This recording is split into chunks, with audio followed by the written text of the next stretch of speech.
자, 오늘은 우리 설교 말씀을 제가 다음 주부터 주기도문 강의를 하고요. 오늘까지만 제가 주제 설교를 한 번만 더 하겠습니다. 제목은 하나님과의 독대. 한번 따라하겠습니다. 하나님과의 독대. 독대라는 뜻은 무슨 뜻이냐면 1대1로 만난다 이런 뜻이에요. 예를 들어서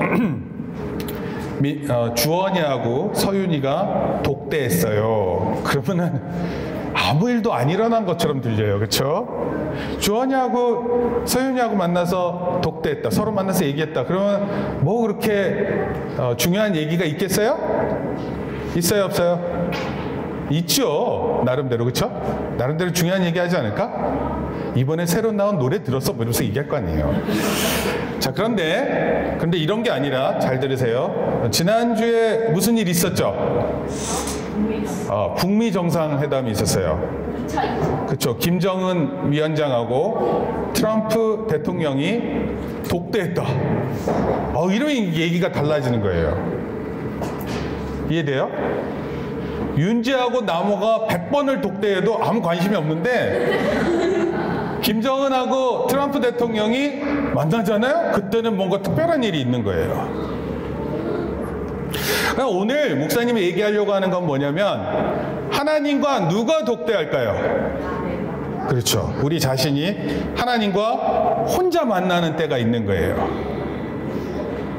이게 중요한 것 같아요? 안 중요한 것 같아요? 네, 굉장히 중요한 거예요. 사실은 목사님이 이 말씀 생각하면서 성경 말씀이 너무 머리에 많이 있었어요. 그래서 그걸 정리하느라고 힘들었는데 오늘 우리가 살펴볼 거예요. 네, 집사님 크게 키워주실까요? 네. 하나님과의 독대라는 말씀으로 살펴보는데 먼저 성경 말씀 보겠습니다. 성경 말씀은 출애굽기 19장 3절에서 6절, 그 다음에 마태복음 4장 1절 말씀, 이렇게 두 군데 보겠습니다. 오늘 집사님께서 다 넘겨주셔야 됩니다. 제가 이게 클리커가 없어서. 자, 우리 한번 제가 한 절 읽고 3절밖에 안 되니까 우리 다 읽겠습니다. 3, 4, 5, 6 다 같이 읽겠습니다.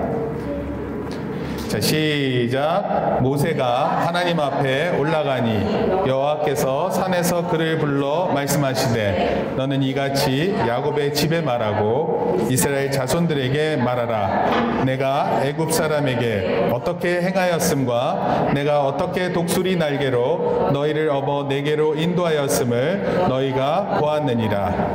세계가 다 내게 속하였나니 너희가 내 말을 잘 듣고 내 언약을 지키면 너희는 모든 민족 중에서 내 소유가 되겠고 너희가 내게 대하여 제사장 나라가 되며 거룩한 백성이 되리라. 너는 이 말을 이스라엘 자손에게 전할지니라.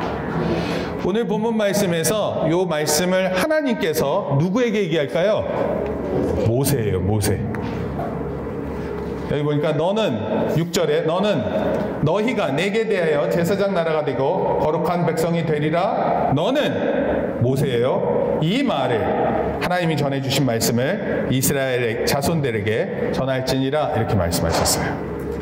그리고 마태복음 4장 1절입니다. 그때 시작. 그때 예수께서 성령에게 이끌려 마귀에게 시험을 받으러 가사. 네, 여기도 이게 지금 그 말씀 이게 지금 누가 누구를 하는 거예요? 지금 주어가 뭐예요? 주어가 예수께서 누구에게 이끌렸어요? 성령에서. 그럼 누가 이 일을 지금 하고 있는 거예요? 성령님이에요. 그러니까 이거 지금 이 모든 문장의 가장 핵심은 성령님께서 예수님을 누구에게 시험받게 해요? 마귀에게. 이게 말이 돼요? 그리고 어디로 나가요? 광야로 갔다. 그러니까 성령님께서 지금 다 하고 계시는 거예요. 이 말씀이 어떤 뜻인지 우리 살펴보겠습니다. 성경 말씀이 우리에게 주어진 것은 정말 놀라운 거예요. 그리고 동시에 감사한 일이에요. 성경 말씀이 우리에게 있다.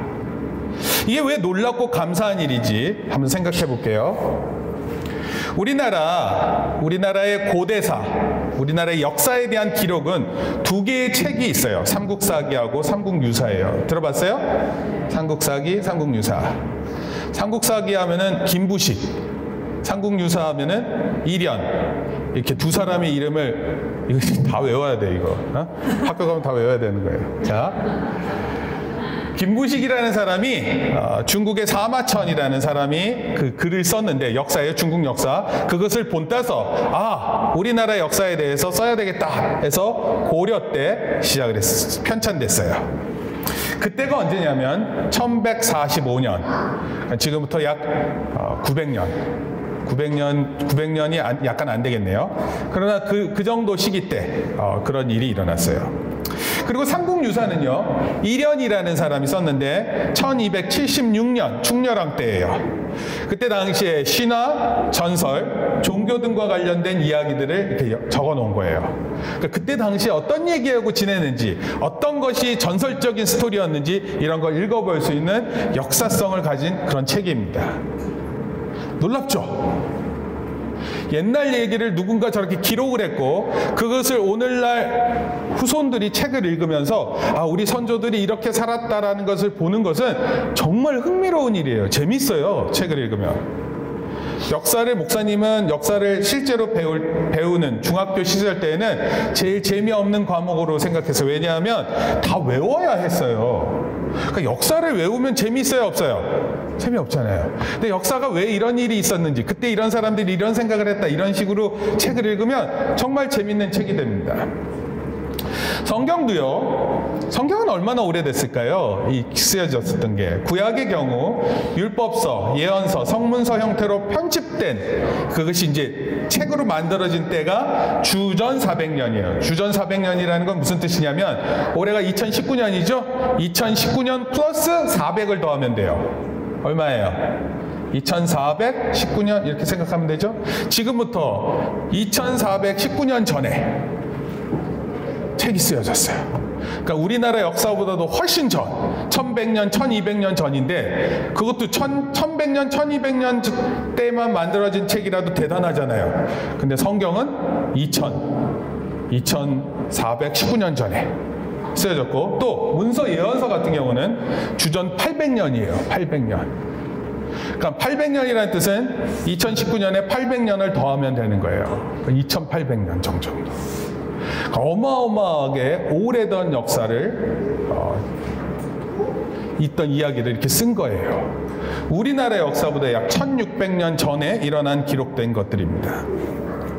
사실은 성경이 오래됐다고 해서 놀라운 게 아니에요. 야, 니네 책 오래됐어? 우리 책 오래됐는데? 그걸로 서로 얘기하는 게 아니에요. 목사님도 오래된 책은요, 목사님 나이보다도 훨씬 많고요. 심지어 1900년도에 초반 때 만들어진 책도 있어요. 그 책이 목사님 서재에 있어요. 그 책은 열면 색깔이 벌게요. 종이가 후졌어요. 옛날 종이라서 후져가지고, 그 옛날 종이들은 자칫 잘못하면 이렇게 만지다가 부서질 수 있어요, 종이가.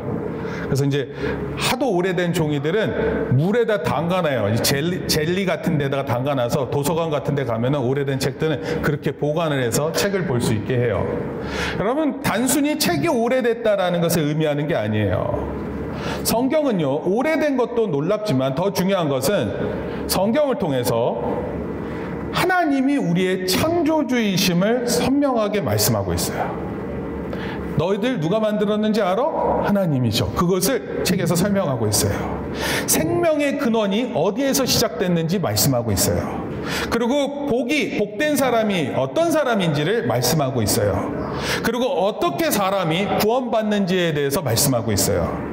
하나님이 얼마나 오래전부터 계셨고 얼마나 오래 뒤까지 계시는지, 이것을 처음이요 나중이요 이렇게 표현했는데, 그것을 영어로는 알파 앤 오메가 그렇게 표현해요. 알파 앤 오메가. 알파는 알파벳 A처럼 그런 처음에 시작되는 단어고, 우리는 영어에 보면 알파벳 보면은 Z죠.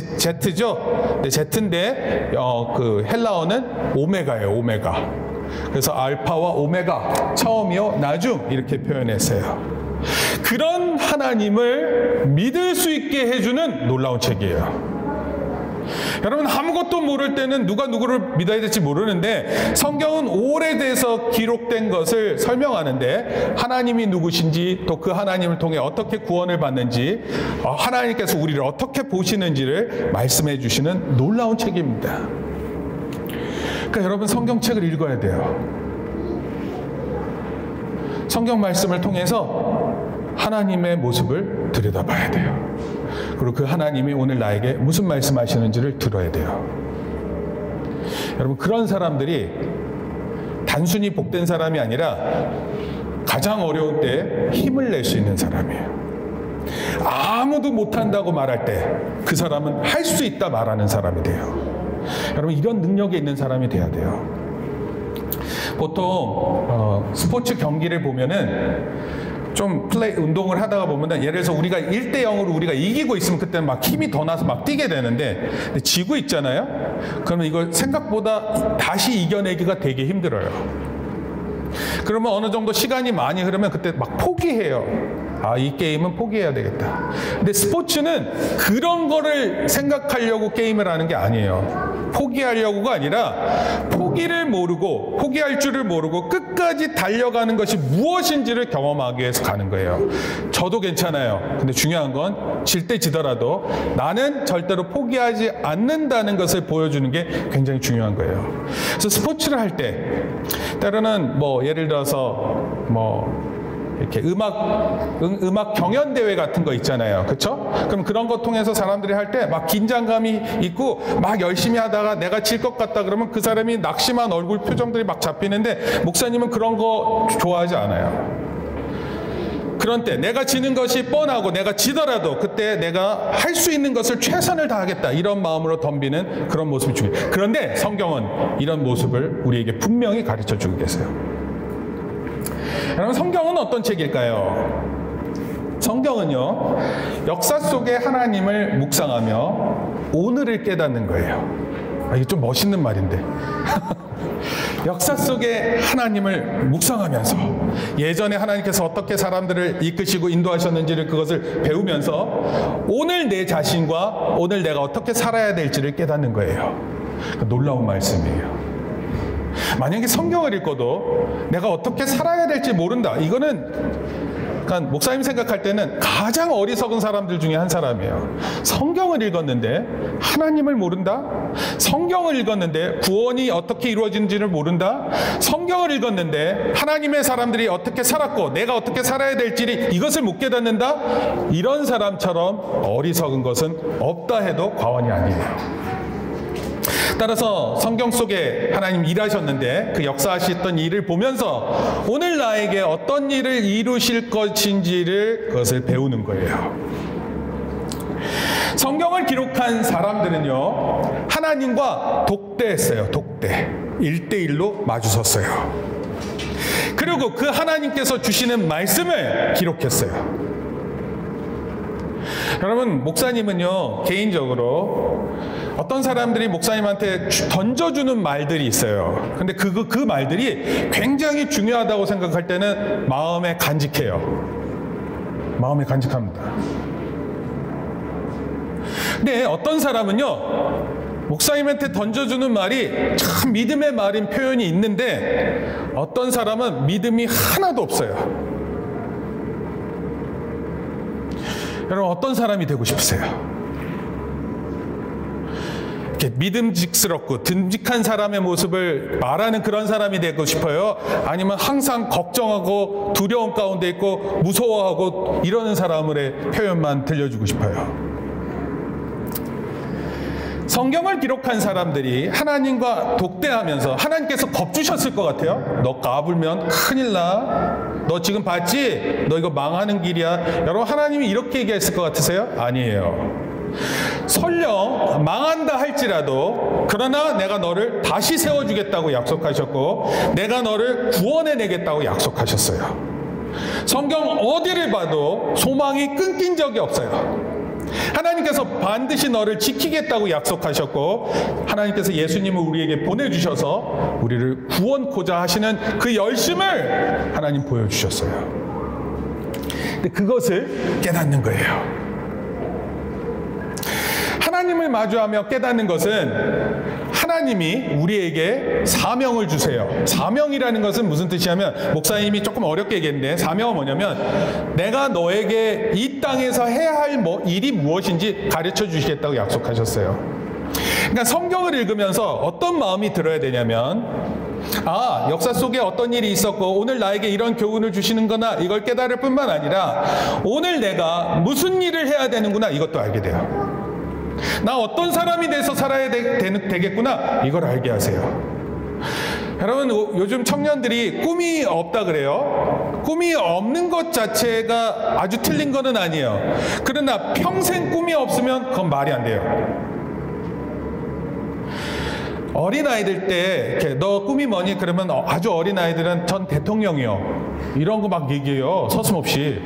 그런데 학년이 올라갈수록, 중학교 올라가서 중학교 1, 2, 3학년 넘어가고 고등학교 올라갈 때쯤, 그때 저는 대통령이요 말하는 사람은 확 줄어들어요. 과학자라고 말하던 사람들이 과학이 힘들다라는 걸 깨달은 다음에 나는 과학자가 될 것 같지 않네라고 깨닫는 사람이 전부예요. 여러분, 스스로 시간이 흐르면서 내가 더 할 수 없는 것들이 많은 걸 많이 느껴요. 그래서 꿈을 쫓아가지 못해요. 근데 성경은 하나님 말씀 만나잖아요. 하나님을 이렇게 딱 만나면 너 무슨 일 해야 되는지를 선명하게 말씀하세요. 그러니까 하나님과 독대라는 건 마주한다, 이런 뜻이에요. 하나님과 1대1로 마주할 때 하나님은 우리가 무슨 일을 해야 될지 선명하게 말씀하시는 분이세요.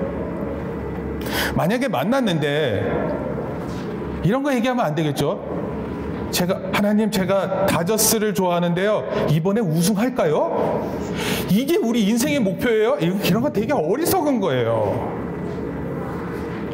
우리 인생의 목표는 하나님, 저 어떤 사람이 될까요? 이런 질문을 해야 되는 거예요. 그리고 말씀 속에서 집요하게 하나님이 나에게 주시는 말씀이 무엇인지를 깨닫고 그런 사람이 되기를 꿈꿔야 되는 거예요. 그래서 사명을 주시는 분이다, 이렇게 설명하는 거예요. 오늘과 지금 무엇을 하고 어떻게 살아야 할지를 가르쳐주는 성경은 놀라운 책이에요. 여러분, 놀라운 책이에요. 그 어떤 위로와 사랑과 그리고 우리에게 목표와 목적을 갖게 하는 그런 놀라운 책임에 틀림없습니다. 여러분, 믿음 좋은 사람, 신앙이 좋은 사람은 성경을 통해서 하나님과 독대하는 거예요. 그것을 자주 해요. 하나님과 함께하는 것을 즐거워해요. 하나님, 저 오늘 제가 또 말씀 읽는데 저한테 말씀해 주세요. 그럼 제가요 한번 순종해 보도록 할게요. 그냥 성경책 읽고 몇 장 읽었어요? 2장이요. 교회에서 선생님이 너 이번 주에 성경 몇 장 읽었니? 7장이요. 이거 대답하려고 성경 읽는 게 아니에요. 성경을 읽는 이유는 성경을 통해서 하나님, 저에게 말씀해 주세요. 제가 듣겠습니다. 하나님, 제가 오늘 이 말씀 가지고 한번 해보려고 그랬는데 안 됐어요. 분을 참으라 그랬는데 분을 못 참았어요. 오늘 또 된통 싸웠어요. 원래는 좀 참아야 되는데 하나님, 왜 이렇게 전 참지를 못하죠? 써야 돼요. 그리고 자기 스스로를 괴로워하고 기도해야 돼요.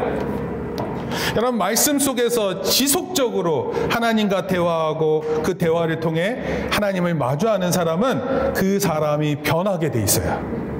근데 그거 안 하잖아요? 3살 버릇이 몇 살 가요? 90 갈 수 있어. 80까지 가는 거예요.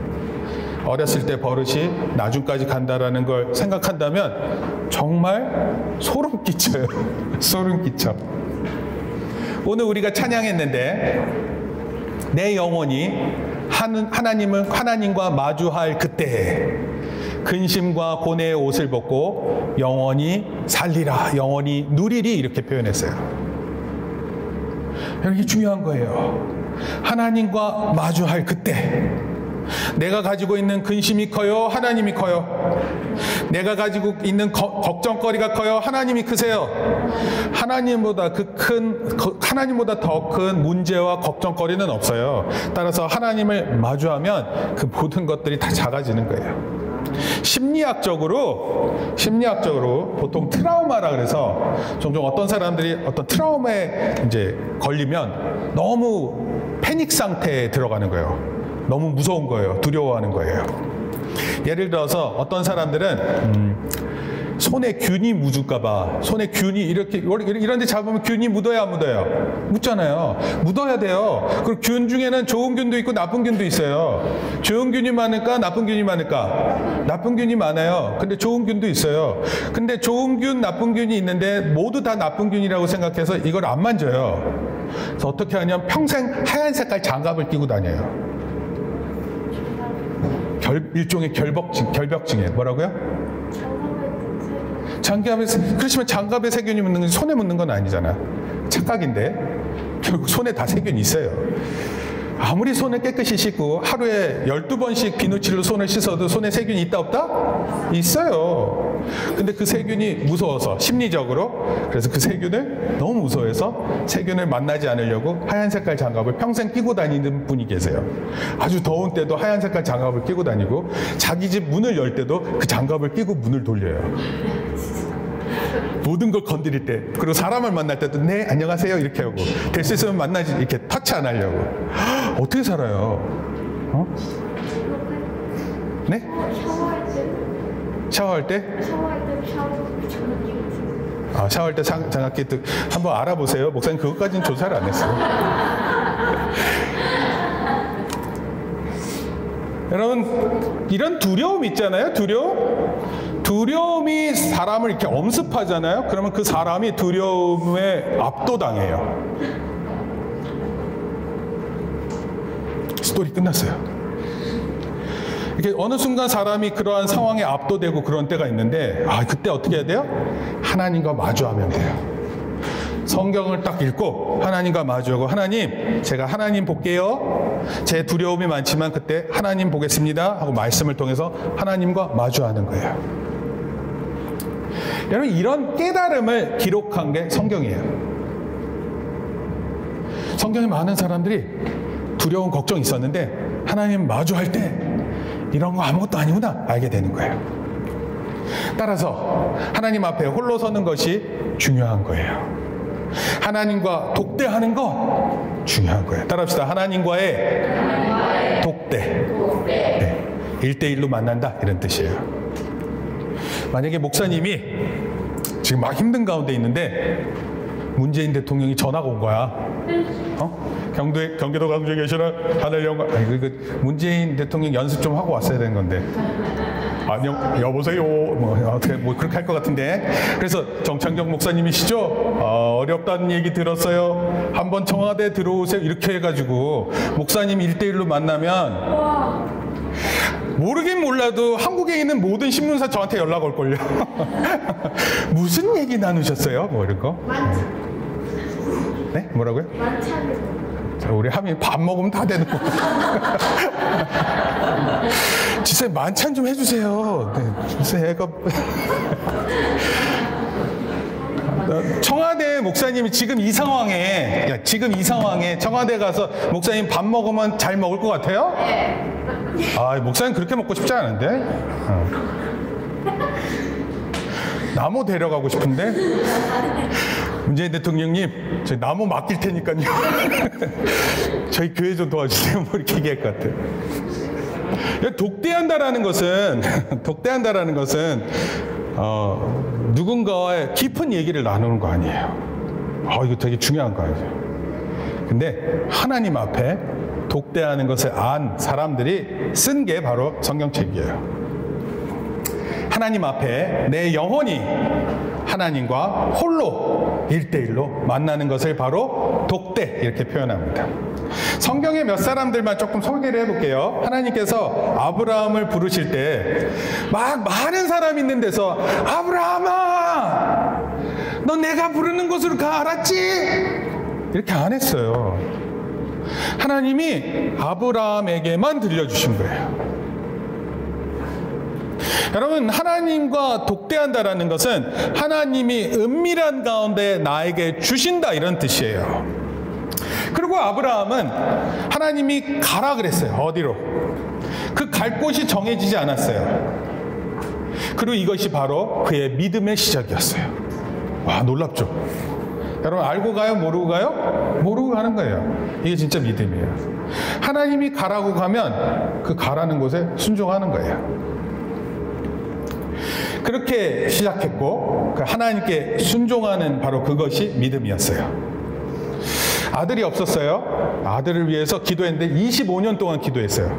그리고 기도해서 얻었어요. 그런데 하나님이 이번에는 그 아들을 바치라 그랬어요. 25년 만에 낳은 아들, 한참 잘 크고 있는데 이 아들을 하나님께 바치라 그러면 바칠 수 있어요? 사실 아브라함의 모습은 하나도 잘 나타나 있지 않아요. 하나님 시키는 일에 묵묵히 순종하는 모습만 보였어요. 그런데 그 순종이 믿음이었어요. 여러분, 때로는 하나님 앞에서 아무 말 할 수 없을 때가 있어요. 그리고 묵묵히 그 일을 해야 되는 때가 있어요. 그때가 뭐라고요? 순종이고 바로 그때가 믿음의 때예요. 따라서 믿음의 사람은 하나님과 독대한 후에 순종을 선택한 사람들이에요. 여러분, 하나님께서 아브라함만 만났겠어요? 다른 사람도 만났겠죠? 만났을까 안 만났을까? 만났어요. 그런데 아브라함만 남았을 뿐이에요. 어느 누구도 믿음의 반응을 보이지 않은 거예요. 아브라함만 하나님의 말씀에 순종으로 응답한 사람이었어요. 또 다른 사람이 있어요. 야곱이에요. 야곱도 하나님을 마주했어요.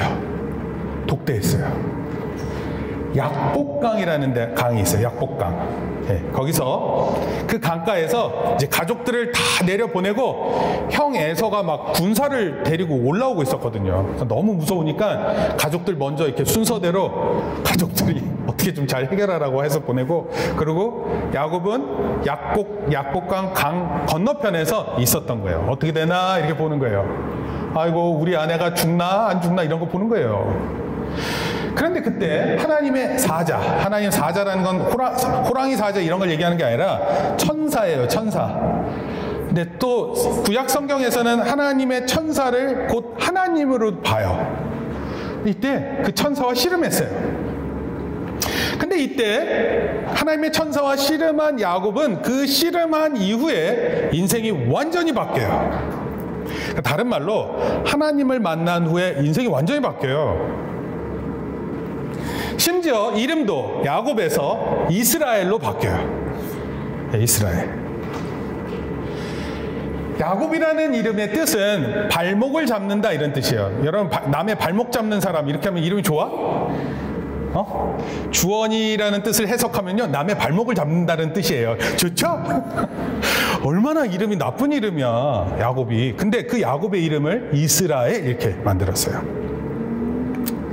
그 발목 잡아서 인생 연명하는 그 삶, 그거 포기하고 신앙의 사람으로 서게 만든 그 사건이 바로 이 약복강가에서 하나님의 천사와 씨름했었던 일이에요. 하나님을 만난 거예요.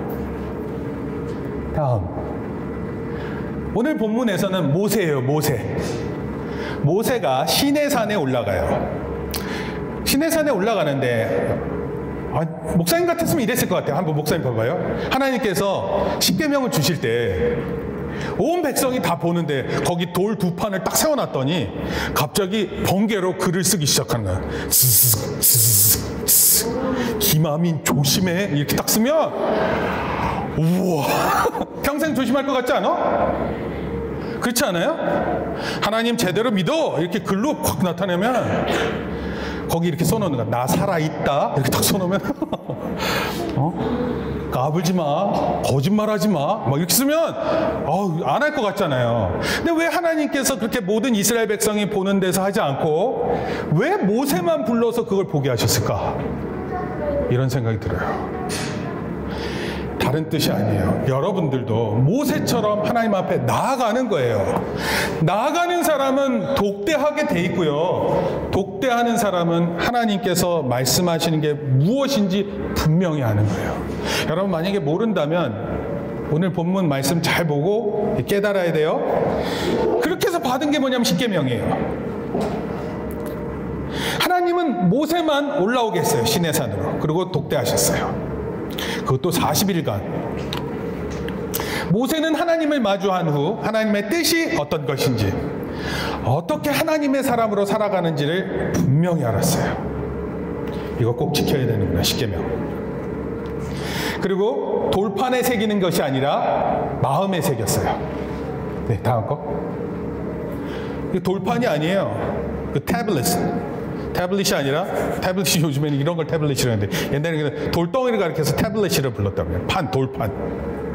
근데 그런 것들을 거기에다가 하나님께서 글을 써줬는데, 거기다 쓰는 게 아니라 모세는 마음에 써서 내려온 거예요. 여러분, 우리가 하나님의 말씀을 들을 때도 그렇게 해야 돼요. 여러분, 쓰는 사람은 나중에 기억을 잘하기 위해서 쓰는 거예요. 근데 정말 잘하는 사람은 마음에 두는 거예요. 하나님의 말씀을 내 마음에 심는 거예요. 또한 독대라는 표현은요, 하나님과의 대화를 말해요. 여러분, 하나님과 개인적으로 마주쳤더니 하나님만 일방적으로 막 얘기하고 나가! 그렇게 얘기하는 분이 아니세요. 자, 내 마음은 이런 것이니까 이렇게 있는 줄 알고 나가. 가, 다음. 장례린 들어와. 그렇게 하고 그렇게 하는 게 아니에요. 하나님께서 독대할 사람 막 줄 쫙 써 있는데, 장윤재, 다음 김민서 이렇게 하면서 한 사람 한 사람 불러가지고 넌 이렇게 해. 다음. 뭐 이런 게 아니라고요. 하나님은요, 일방적으로 말씀하시는 그런 하나님이 아니세요. 쌍방간에, 쌍방이라는 건 양자예요. 양쪽에서 서로 합의를 하고 협의를 해요. 여러분, 원래 언약이라는 뜻이, 이건 국가 대 국가가 약속을 맺는 거예요. 우리가 돈을 얼마 줄 테니까 당신네들은 당신의 그 물건을 저에게 주세요. 협의를 하는 거예요, 국가 간에. 여러분, 국가 간의 협의는 책임을 져야 되는 거예요. 안 그러면 국제헌법, 법사위원회에 이 문제가 올라가가지고 엄청난 페널티를 받고 그래요. 이번에 베트남 얘기가 좀 나왔는데, 김정은의 할아버지가 김정일이었거든요. 근데 그 김정일이 베트남하고 예전에 수교를 하면서 쌀을 엄청나게 가져갔어요. 근데 그 돈을 안 갚았어요. 그러니까 쌀을 다음에 또 빌릴 수 있어요, 없어요? 없는 거죠. 참, 그거 참 어떻게 해결했는지 잘 모르겠어요. 그런 일이 있는 거예요. 근데 그런 게 국제사회에 막 지금은 다 알려지는데, 그렇게 되면 북한이 얼마나 창피한 국가가 돼요. 이해되죠? 마찬가지로 책임 있는 협의사항을 이루는데, 하나님은 우리에게 독대하실 때 서로 대화하듯이 하시는 거예요. 아브라함을 보면, 아브라함은 순종만 한 사람 같죠? 순종하지 않은 때도 있었어요. 하나님께서 이렇게 하라고 말했었을 때 대답이 순종이 아닌 때도 있었던 사람이에요. 그리고 소돔과 고모라 이야기가 있는데, 아브라함이 소돔과 고모라를 하나님께서 멸망시키겠다라는 걸 딱 알았을 때 아브라함이 하나님께 기도해요. 하나님, 의인 50명이 있으면 이 소돔과 고모라를 망하지 않게 하실 수 있으세요? 그랬더니 하나님께서 그래, 의인 50명 때문에 소돔과 고모라를 내가 멸망시키지 않겠다. 그랬다가 또 물어봐요. 하나님, 그래서 깎아. 혹시 40명, 30명, 20명, 그래서 몇 명까지 가요? 10명 아니에요? 10명까지. 10명이라도 의인이 있으면 소돔과 고모라를 멸망시키지 않으시겠어요? 물어봤어요. 그랬었을 때 하나님께서 응답하세요. 그럼 봐요. 하나님은 명령만 하시는 분이세요? 아니에요. 아브라함과 서로 대화를 나누시는 거예요. 협의 과정이 있는 거예요. 야곱의 경우도 마찬가지예요. 하나님의 천사가 이렇게 얘기를 했어요. 씨름을 하는데, 씨름 알아요? 씨름? 삿발을 메고 했는지 어떻게 했는지 잘 모르겠지만 씨름을 하는데 하나님의 천사가 이렇게 얘기를 했어요. 이제 나를 가게 해다오. 그랬더니 야곱이 이렇게 얘기했어요. 저에게 축복하지 않으면 놔주지 않을 것입니다. 그러자 천사가 환도뼈, 이 엉덩이뼈예요. 엉덩이뼈를 골절시켰어. 엉덩이뼈 다치면 어떻게 걸을 수 있을 것 같아요? 못 걸어요. 어떻게, 아무것도 못해요. 근데 야곱은요, 그 엉덩이뼈가 황골되는 가운데에서도 그것 때문에 절뚝거렸을 거예요. 그런데 그러면서 새 아침을 맞이하는데 하나님께서 주시는 새 아침을 맞이했어요. 여러분, 힘든 가운데 하나님과 독대한 경험이 있으면 다시 일어서요. 어떤 문제도 그러니까 이겨낼 수 있다라는 확신 가운데 서게 되는 거예요. 이제 우리 학생들이 학교 공부를 시작하면 그 뜻은 무슨 뜻이냐면 곧 중간고사가 있다 이런 뜻이기도 해요. 지금은 시험이 없을 거라고 착각하면서 친구들 사귀기 바쁘고 막 정신없이 지내잖아요. 근데 어느 때가 되면 나를 가르쳐준 선생님이 문제를 직접 내셔서 나를 평가하는 때가 오게 되는 거예요. 그러면 이거 아는 사람은 어떻게 해야 돼? 네, 열심히 하세요. 목사님이 제일 기분 나빴던 게 뭔 줄 알아요? 너는 교회 다니는데 공부 왜 이렇게 못하니?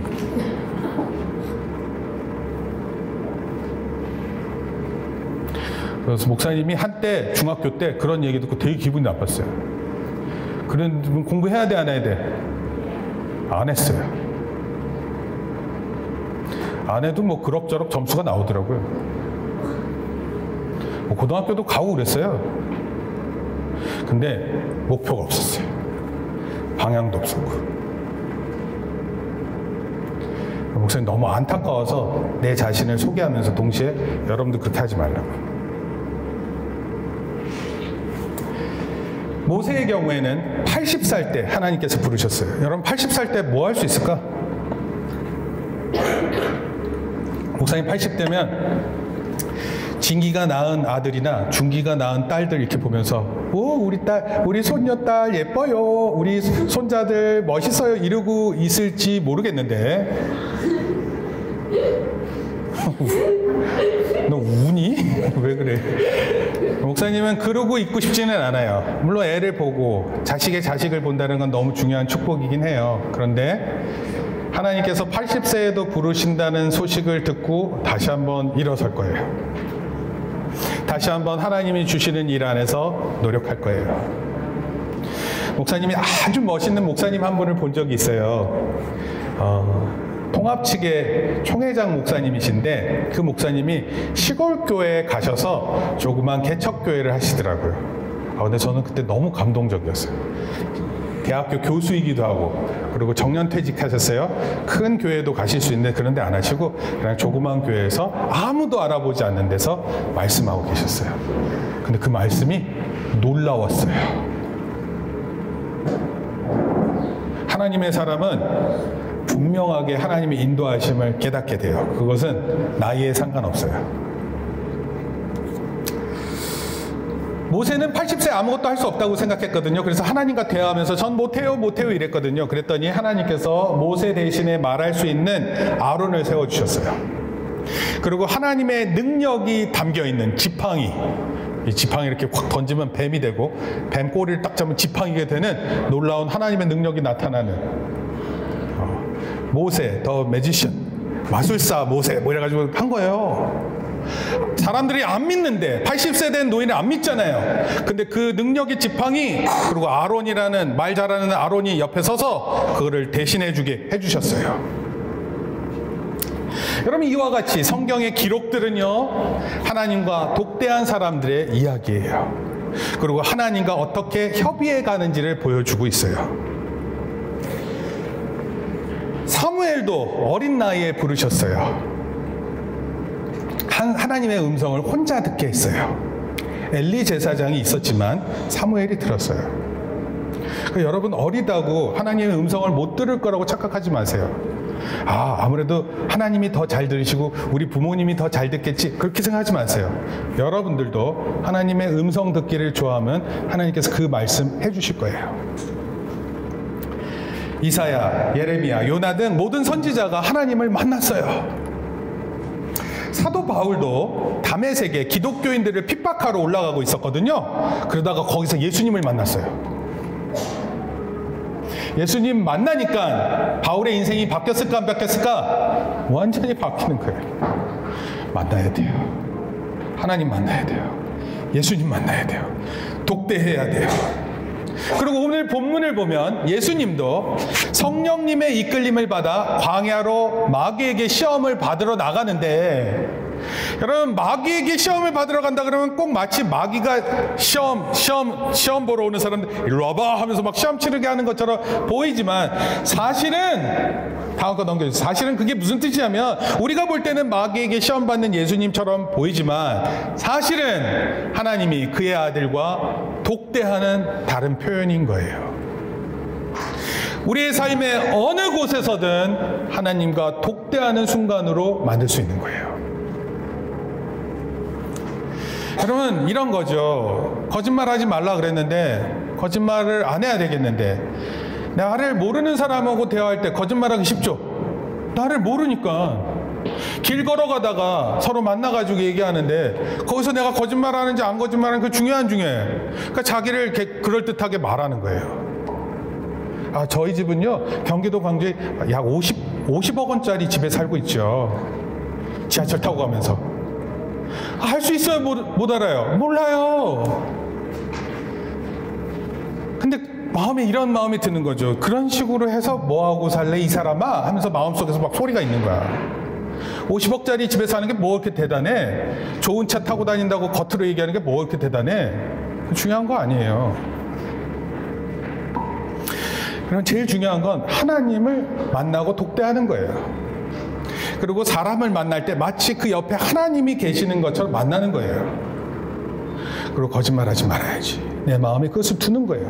그러면 내가 그 사람을 만나고 있지만 사람을 만나는 중에라도 하나님과 만나는 자리로 바꿀 수 있는 거예요.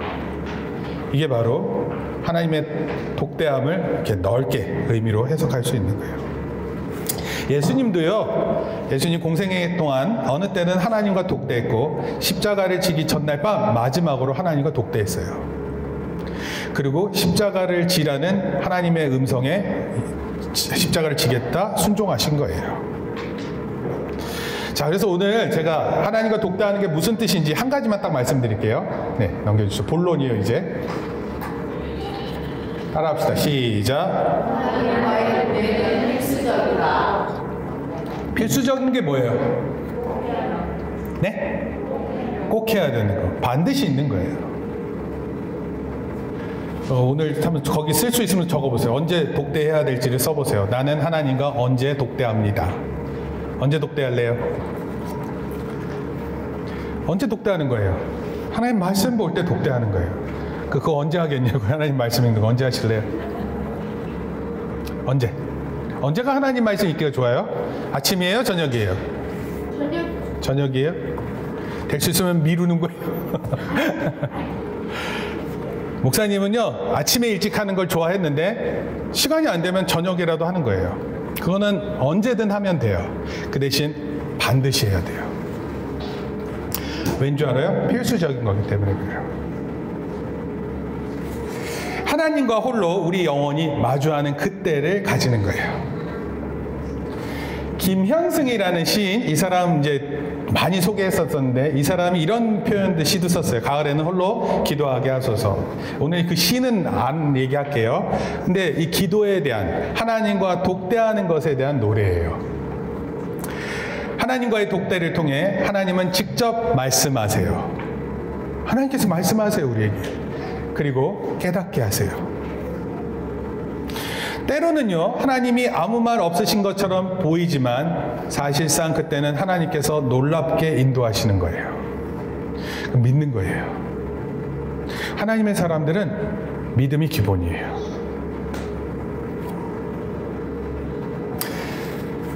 성경은 하나님과의 독대한 사람들의 경험이 성경 역사 전체를 통해 우리에게 생생하게 직접적으로 말씀하세요. 여러분들은 믿음의 사람인가요? 어떤 때에 하나님과 독대해야 하는 줄 아는가요? 이론적으로는요, 매일이에요. 그렇지만 사실은요, 인생의 가장 다급한 때에 하나님과 독대해야 돼요. 여러분 인생의 가장 중요한 때라고 생각될 때 하나님께 독대해야 돼요. 하나님, 저 이렇게 살아서는 안 될 것 같아요. 저 도와주세요. 독대해야 돼요. 하나님, 저 죄악이 너무 들끓는데 이 죄악을 다 끊어야 되겠어요. 독대해야 돼요. 새로운 싹을 틔우고 새로운 생각을 키울 때, 이때 하나님과 독대해야 돼요. 그리고 가장 힘들고 큰 슬픔이 다가올 거예요, 우리 모두에게. 근데 그때 하나님과 독대해야 돼요. 하나님과 마주해야 돼요. 스님들은요, 동안거라는 제도가 있어요. 자기 자신과 독대합니다. 벽을 쳐다보면서 수행을 해요. 나무야 이러면서 수행을 한다고. 장경아, 산에 들어왔는데도 자꾸 그런 걸 생각하니 이러면서 수행한다고요. 욕심을, 번뇌를, 고민을 스스로 묻고 대답해요. 천주교 신부님, 수녀들도 무건수행이라는 게 있어요. 그리고 퇴수회라는 이러한 것들이 제도적으로 있어요. 반드시 해야 돼요. 하나님 앞에 정기적으로 자기를 돌아볼 수 있는 그런 시간을 가져요. 여러분, 기독교에는 이런 제도가 있을 것 같으세요? 제도 안 갖고 있습니다. 이렇게 뭘 해야 됩니다 이렇게 해서 하는 걸로 하는 게 아니에요. 하나님 말씀 봐야 됩니다, 이거를 하나님 말씀 하루에 3장 읽기 제도로 서명했음 이런 게 아니라고요. 제도화시키지 않았지만 그러나 매일 말씀을 읽고 묵상하고 기도하면서 하나님을 마주하는 거예요. 왜요? 이게 왜 그래요? 필수적이기 때문에요. 필수적인 거. 이거 없으면 안 돼요. 결론적으로 말씀드릴게요. 여러분, 교회가 어려운 상황 때 기도해야죠? 기도해야 돼요, 안 해야 돼요? 네. 여러분, 기도하는 사람과 기도 안 하는 사람 차이점이 뭔지 아세요? 목사님 보세요. 중요한 거예요. 기도하는 사람하고 기도 안 하는 사람 차이점이 뭔지 아세요? 물론 기도하는 사람도 걱정 많이 하는데 기도 안 하는 사람은 걱정 가운데 있어요. 그냥 걱정 가운데, 근심 가운데 있는 거예요. 그럼 그때 하나님 만나야 될 거 아니야. 왜냐면 그때가 하나님 만나야 되는 때죠. 근데 그때 하나님을 안 만나요. 제도화 시켜야 될 것 같아. 여러분, 혹시 교회는, 다음 거, 목사님. 교회는 혹시 목사님만 관련된 거예요? 목사님만? 하늘영광교회는 목사님 거예요? 목사님과만 연관된 건가요? 아니에요. 교회는 지난번 말씀드렸던 것처럼 하나님의 이름으로 모여진 이 성도들 모두가 교회예요. 우리 연합된 조직이에요. 서로 하나예요. 만약에라도 윤재가 힘들고 마음이 아프면 목사님 걱정할 거예요. 그리고 하나님께 기도할 거예요. 하나님, 제발 윤재 도와주세요. 민서가 뭐 그렇게 잘 건강하게 예쁘게 크는 아이지만 민서한테 문제가 있을 수 있어요. 그럼 민서가 막 슬픔 가운데 있고 그러면 목사님이 기도할 거예요. 하나님 도와주세요. 우리 다 그런 관계의 사람들 맞죠? 그런 거예요. 그게 바로 교회예요. 모두가 연합된 조직이에요. 우리 교회 어려운 상황에 대해서 우리 아이들이 걱정을 많이 한다는 얘기 들었어요. 한편으로는 우리 아이들이 걱정한다라는 것 듣고 목사님 참 마음이 미안했어요. 우리 아이들은 걱정할 수밖에 없을 텐데 하나님 도와주세요. 그런데 우리 아이들이 성경 말씀을 읽는다는 얘기도 들었어요. 다행이었어요. 왜냐하면 왜 다행이라고 생각했냐면 하나님이 말씀해 주실 것이라고 믿었어요. 그리고 우리 아이들이 조그만 기도지만 기도할 거라고 생각했어요. 그럼 기도해야 돼요. 아이들이 걱정을 많이 하니까 이때 겁주기 딱 좋잖아요, 애들. 그런데 부모가 이럴 때 어떻게 해서든 힘을 내게 하고 하나님과 독대한 부모의 모습이 어떤지를 보여주어야 해요. 얘들아, 오늘 엄마가 말씀을 읽었더니 이런 말씀이 있더라. 아빠가 성경 안 읽다가 오래간만에 성경 읽었는데 이 말씀에 아빠가 조금 충격받았다. 이런 얘기를 들려주면 애들이 걱정하고 근심 가운데만 있지 않아요. 애들이 걱정 근심한다고 해서 뭐 달라지는 것도 없잖아요. 근데 그때 소망이 있게끔 어떻게 믿음으로 힘을 내는지를 보여주는 겁니다. 하나님을 모르는 사람들에게 있어서 우리 교회가 이렇게 어려운 상황에 있다는 것은 다 뭐예요? 망했구나. 끝난 거네. 그렇게 말할지 몰라요. 근데 그렇지 않아요. 하나님과 독대한 사람들은 절대로 그렇게 말하지 않아요. 그리고 목사님 어제도 이제 우리 여기 종중회 회장님도 만나고 다 했어요. 물론 거기 종중회 회장님이 장로님이시고 회계 담당하시는 분이 또 재정 집사님이시고 그래요. 그래서 목사님한테 정말 미안한 마음, 그러나 이렇게 여러 가지 문제에 대해서 이번에 이렇게 해결하는 것에 대해서 저는 한편으로 감사한 마음도 있고 그래요. 그리고 얘기했어요. 회장님, 저기 회계 집사님, 저 교회 이번에는 이렇게 되지만 제가 다음에는 더 잘 준비해서 교회 세워보려고 합니다. 사실 교회를 세운다는 건 건물적인 거는 건물적인 거예요. 근데 우리는 정말 전 잘 서가고 있다고 믿어요. 정말 우리 아이들이 잘 쓰고 있다고 믿어요. 어떻게 믿지 말아요? 믿는다고요. 하나님 안에서 잘 크고 있다고 믿는 거예요. 그리고 목사님 때 경험했었던 그 말씀에 대한 변화, 이거보다 여러분들에게는 더 큰 변화가 있을 거라고 믿어요. 정말 믿어요. 모두가 걱정할 때, 저희 누군가 뒤에 가셔야 될 것 같아요. 모두가 걱정할 때 누군가는 기도해야 돼요. 하나님과 독대한 후에 위로의 말을 권면하는 사람이 있어야 되는 거예요. 다시 한번 말씀드려요. 교회에 통합된 마음으로 하나 되어 기도할 때예요. 여러분, 걱정할 때 아니에요. 무슨 걱정을 해요. 정리 잘하고 있는데. 하나님과 독대하세요. 하나님 만나세요. 그리고 하나님 통해서 일하세요. 그리고 아무것도 어떻게 해야 될지 모를 때는요, 잠잠히 있으세요. 잠잠히. 그리고 목사님도 이렇게 일을 정리하고 이렇게 교회를 정리하고 있는데 저기 목사님 자리에서 말씀을 이렇게 생각하는데 말씀이 확 지나가요. 그리고 또 찬송도 막 지나가요. 찬송이 지나가는데 오늘 설교에 가장 좋은 찬송이 뭘까 하다가 그 찬송을 또 찾았어요. 그래서 그 제목이 주와 마주할 그때예요. 주와 마주할 그때.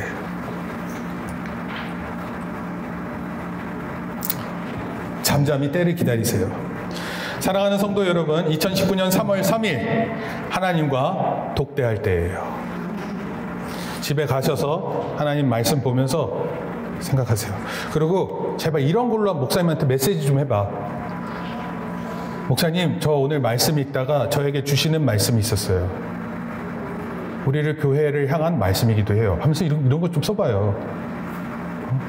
목사님 불났어요. 이런 거 같이 쓰지 말고.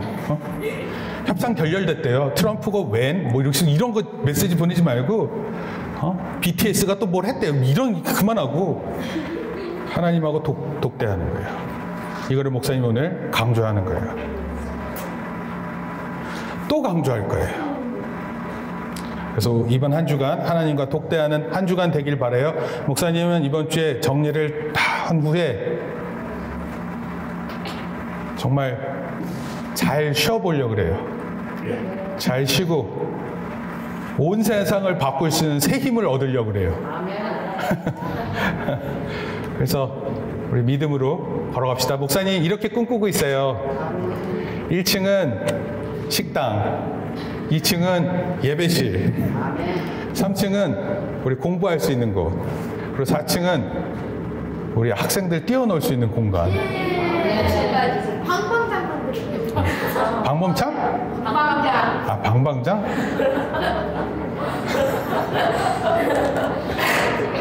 방방장 그거 이렇게 뛰는 거? 그거 너 내년에 중1인데 그래 하자. 우리 하나님과 독대하는 한 주간 되고 꿈꾸기를 예수님의 이름으로 축원합니다. 더 이상 낭망하고 힘들다고 고백하는 그런 자리에 있지 마세요. 아무것도 없어도 위로할 수 있는 힘이 하늘로부터 임하는 거예요. 그리고 하나님의 음성을 들었다면 서로 권면해서 새 힘을 얻을 수 있도록 할 수 있는 한 주간 되기를 바랍니다. 우리 모두 꼭 일어서는 새 힘을 얻는 한 주간 되기를 바랍니다. 우리 옆에 있는 사람하고 한번 인사할게요. 한 주간 하나님과 독대합시다.